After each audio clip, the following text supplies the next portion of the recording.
Fala moçada, tio Glênio na área e hoje aqui para dar algumas dicas junto com a professora Maiara aqui na Bluefit Campo Largo.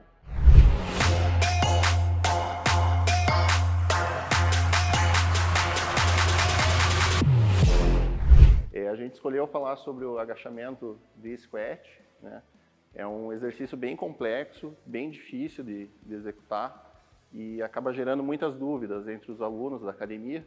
Então a gente vai tentar tirar aí algumas dúvidas e mostrar a forma correta de se executar esse exercício, que ele tem duas variações.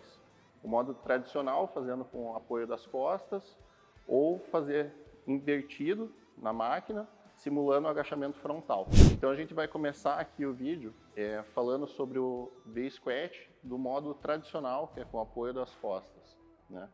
Então a pessoa vai se posicionar na máquina. É importante que a coluna não fique retificada no apoio, né? Então sempre manter as curvaturas fisiológicas da coluna.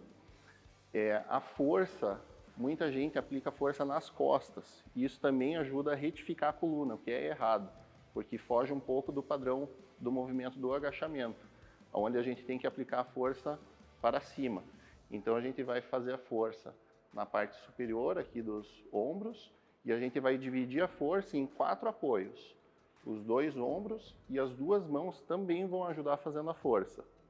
A posição aqui, os ombros, eles vão manter uma rotação, uma leve rotação externa. O abdômen, a gente faz uma sucção e comprime ele, faz força com o abdômen também para fazer uma estabilidade do movimento. A posição dos pés, sempre afastadas, próximo à linha do quadril, e joelho mantendo essa mesma angulação. Então notem que as posições dos pés ficam afastadas e a posição sempre no meio ou um pouco abaixo da plataforma. Isso para a gente tentar simular o exercício do agachamento tradicional com a barra. Então até o próprio movimento dessa máquina, ela já vai proporcionar que o quadril vá um pouco para trás no momento que a gente está fazendo o agachamento. E isso fica muito próximo ao movimento do agachamento tradicional. Então eu vou pedir aqui para a Maiara dar o start na máquina. Note que a trava ela é automática, então a partir do momento que a pessoa empurra a máquina já está destravada. Sendo que ao final do movimento a gente vai ter que puxar a trava para baixo e aí fazer o movimento de descida. Então aqui a gente vai demonstrar a execução, né? Lembrando, abdômen fazendo a contração e uma leve sucção dele, coluna mantendo a curvatura fisiológica e aplicando a força nos ombros e também nas mãos. Vamos buscar uma amplitude lá, pelo menos até chegar na linha, o quadril chegar até a linha do joelho, ou até passar um pouco mais se a pessoa tiver uma boa flexibilidade para isso. É um exercício muito poderoso para a gente trabalhar quadríceps e também glúteo, né? Principalmente quando a gente trabalha numa amplitude maior. Então vamos descer, cuidando sempre para o quadril ficar apoiado na máquina e a coluna, principalmente a lombar, mantendo a curvatura fisiológica.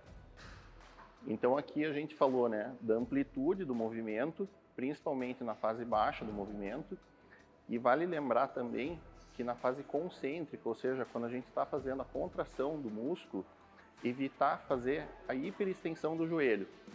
Então existem algumas pessoas que fazem a hiperextensão e isso pode se tornar lesivo com o tempo de treino. Outro ponto que é importante lembrar aqui é a posição dos ombros. Eles devem ser mantidos sempre em rotação externa.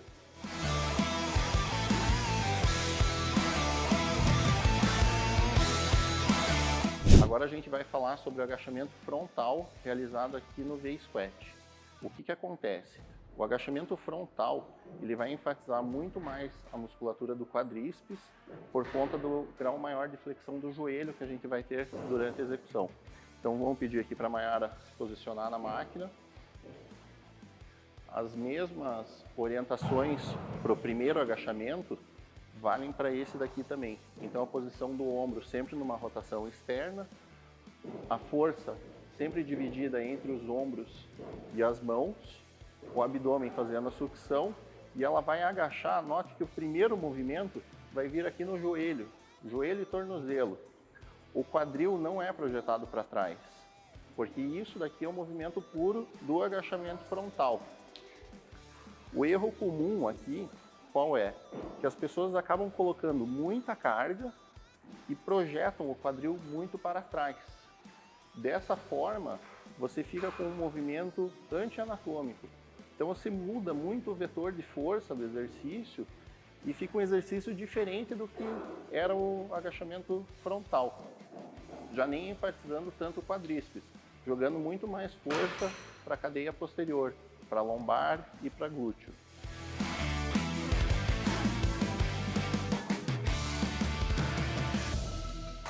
E aí, curtiu essas dicas? Então aproveita, dá o like no nosso canal, compartilha com seus amigos e se ficou alguma dúvida, escreve aqui embaixo nos comentários. Valeu, um abraço e até a próxima.